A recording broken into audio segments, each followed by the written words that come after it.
Let's talk about Invincible, Season 2, Episodes 7 and 8. So these are the last two in the season. So I'll give my scores first for this. Invincible Episode 7, I gave a 9. I really loved this episode, and I thought this was an almost perfect way to set up a finale. It had a lot of weight to it, but it also had some really fun parts, some funny like meta moments in the beginning of the episode, some really heartfelt moments with character growth, and then something happens and the entire tone of the show just completely flipped in the best way. I think this might be one of my favorite episodes since season 1. I really enjoyed episode 7. Okay. So I gave it a 9. Episode 8, I also gave a 9. If anything, I would probably give it, I don't know. I think I like this one a little less than the one before, but I still thought it was a really good episode. The animation was amazing in episode 8. Fight choreography was great. There were some cool surprises and funny little Easter eggs. And again, a lot of emotional weight to this episode. And I thought it was a really good end to the season. And it makes me dread the wait for season 3. But hopefully it'll be done quicker than season 2. So yeah, not as long, hopefully. But yeah, I love this one. Gave both of these a 9. I thought the ending to the season was really strong.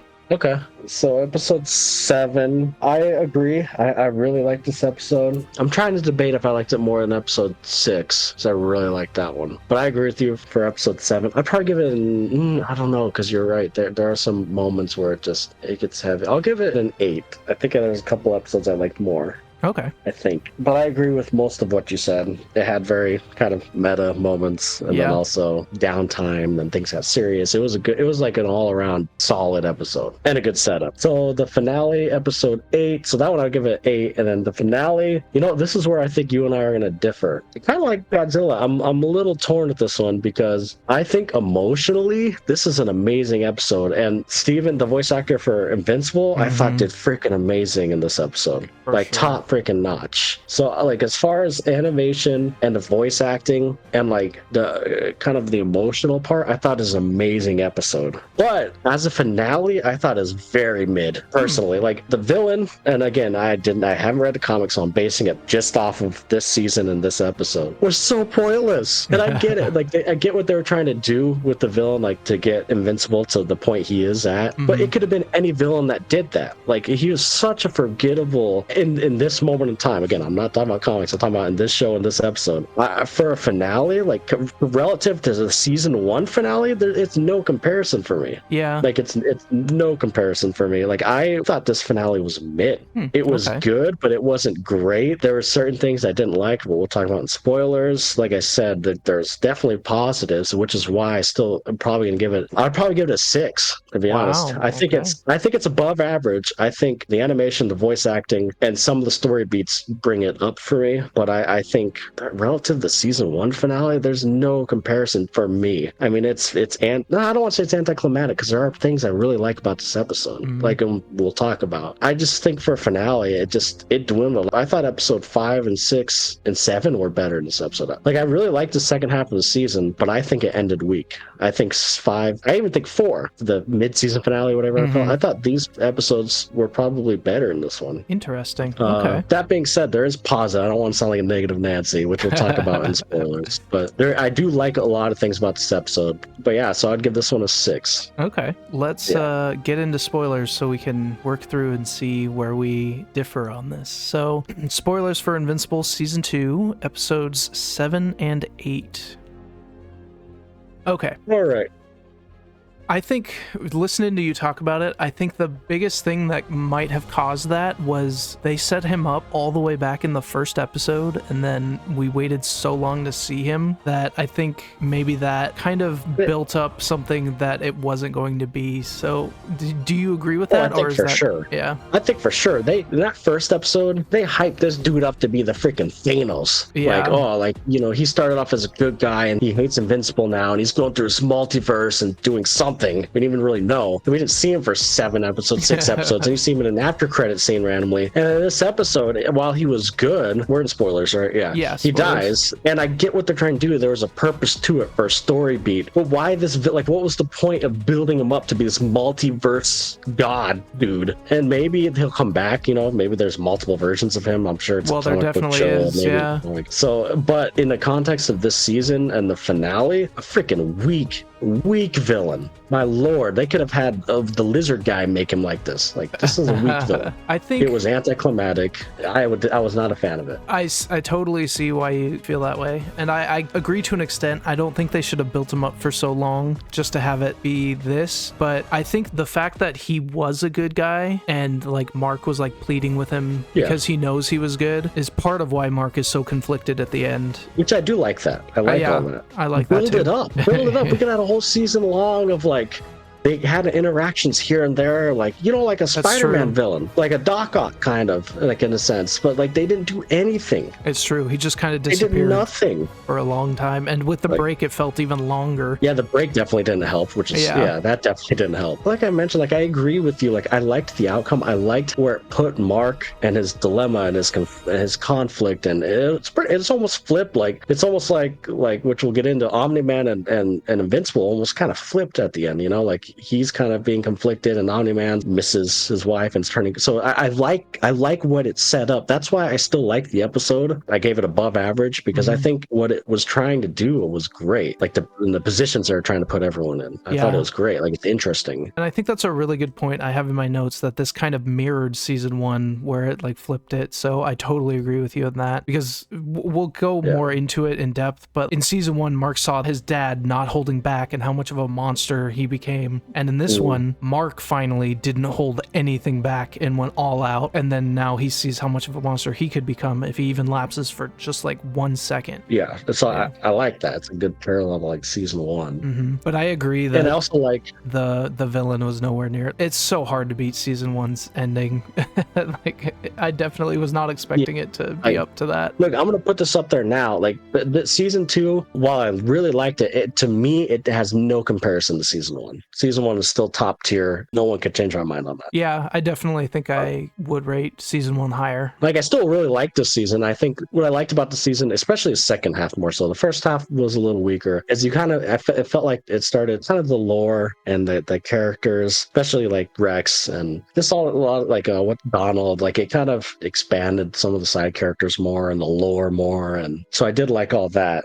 And specifically with this episode, man, the voice acting was great. Like Steven, what's his name? Steven Yeun or Yoon, I don't remember his full name. God, he like when he was walking around on a planet after he killed them and kind of going a little crazy in a way. Like man, like he did such good voice acting. Like I thought the voice acting was top notch in this episode. Yeah, I totally and the agree. animation for the matter. Like if it was just off of animation and voice acting, man, a 10 out of 10. Like it was amazing. Yeah, I think that's what really elevated these. I felt these last two were just like so much higher than the rest of season 2. One thing that makes me agree with you a little bit more even about Engstrom Levy was I feel like Anissa in the previous episode was a better villain than he was. Yeah.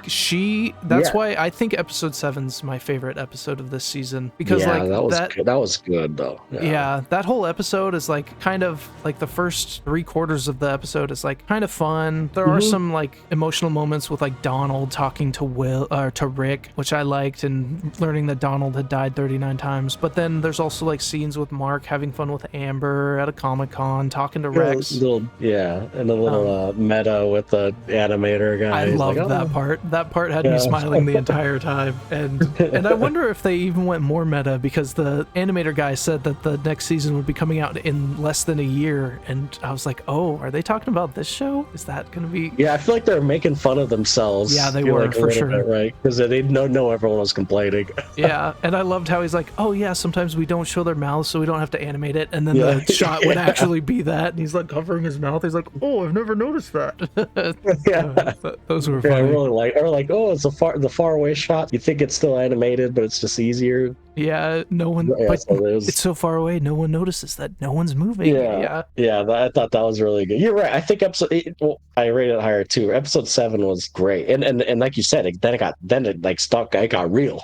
Yeah. On top of that, the ending, it's like he just got this huge fight, and then the ending of his mom calling, quote unquote. Yeah, true. That cliffhanger was good. But yeah, as soon as Anissa showed up and just stood behind Amber, as soon as she started talking, I just felt entire tone of that episode changed, and it was like super threatening, super suspenseful. I thought the animations on her fights, specifically Anissa's, were so cool. Like her kill shot on the kaiju where she flew through it and then stopped and all the blood just kept going because she stopped so fast. That was cool. That was so cool. And she made it look so easy. I was like, man, that could be marked. I was like, dang. And then Cecil's just being like, Mark, just agree to whatever she's saying to get her to leave. That just shows I was even being like that. Like, Mark, just agree. You can but he's so conflicted, right? He's like, no, I can't. And I understand why he's not. Yeah, for sure. But yeah, that just shows how screwed they were. If she wanted to, she could have just like decimated that whole planet. I was reading some comments that there's some crazy stuff with Anissa later on. Oh, I'm interested because I like that character. She's scary. I was watching a review and reading through some comments, but like when I read through comments, I'm kind of vaguely doing it because I don't want to get like stuff from the comics spoiled. All I read, so I didn't read what happens, but there's like 5 or 6 different people that were like, oh, I can't wait until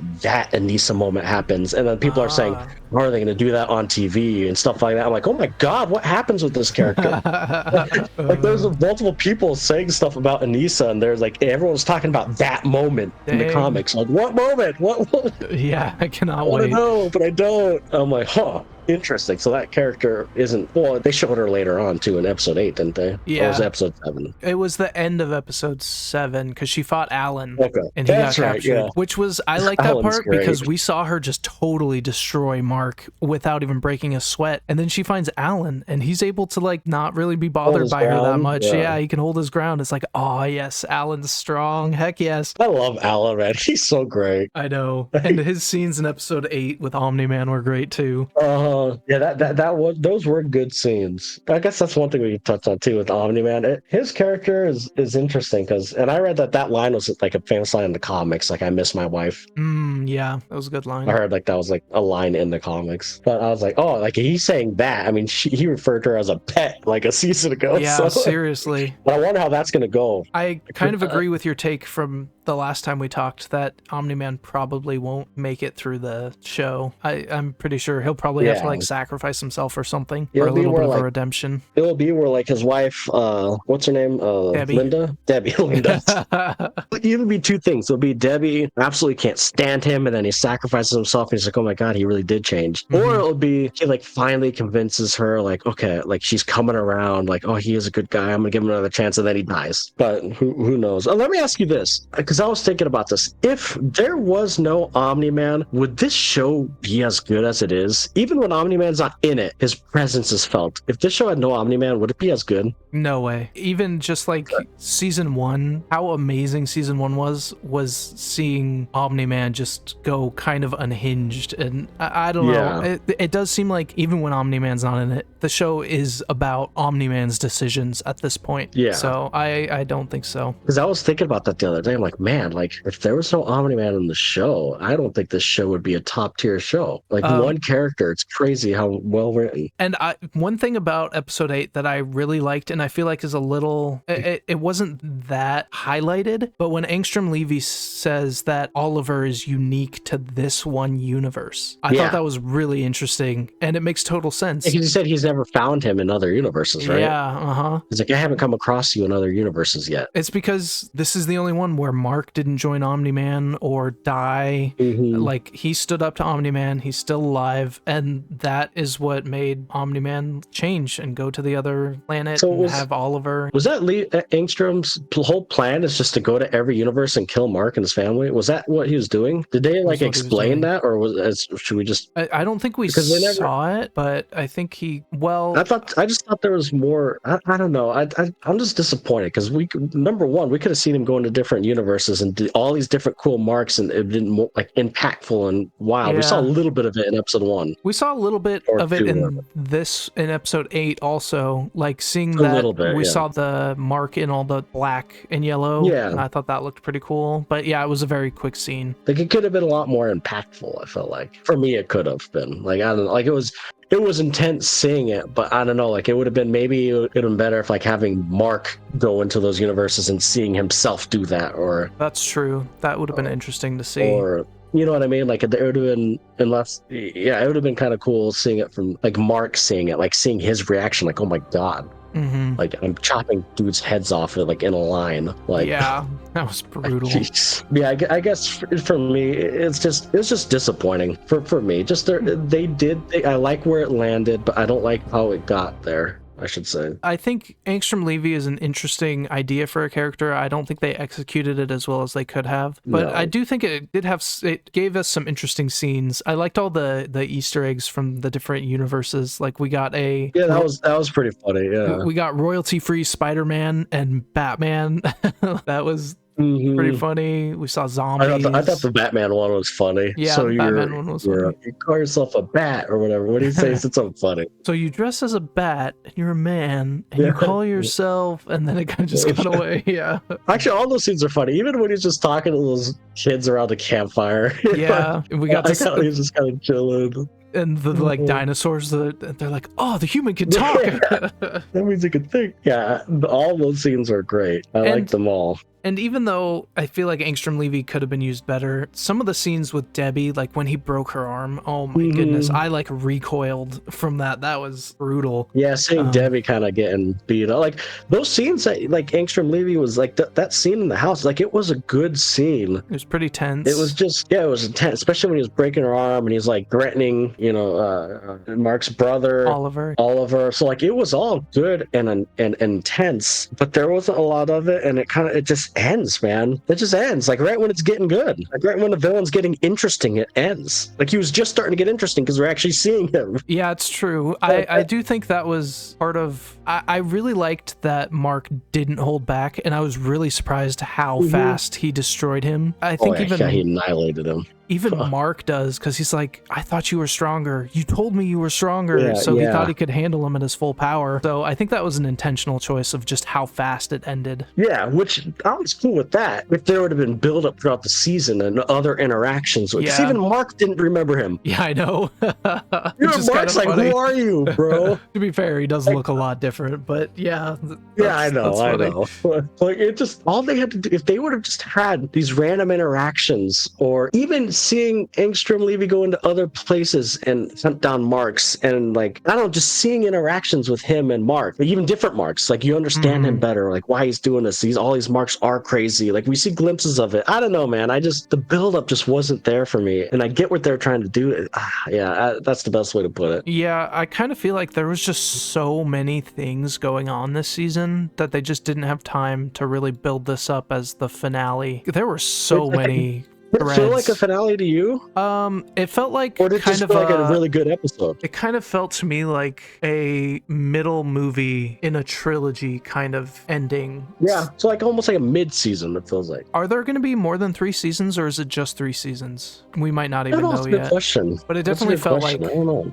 They are building up something bigger. Like the Viltrumite stuff is the ultimate thing that they're worried about. So this kind of felt like just like the in-between before they get to the Viltrumite stuff. But I still don't think they did it good, at least with Angstrom Levy. I don't think they did it good. I really don't. I think they did the conclusion good, but the build up and with Angstrom specifically, not the whole season, but just with Angstrom, I do not think they did it good. I think they did it good by building up other plots and storylines, and like we talked about in earlier episodes, it was a lot more contained, at least the second half of the season, I should say. I do agree with you that like it could have been really any villain threatening his family that caused him to do this. It wasn't. They could have had a villain of the week that's a good guy that like is having a bad, his wife died or something, but like I don't know, they could have had any villain. And I think that does make that character weaker for sure. So I get your gripes with it. Main villain, like he's by far the weakest one. And the dang lizard people had. Well, I know that they're kind of comparable actually. The lizard people and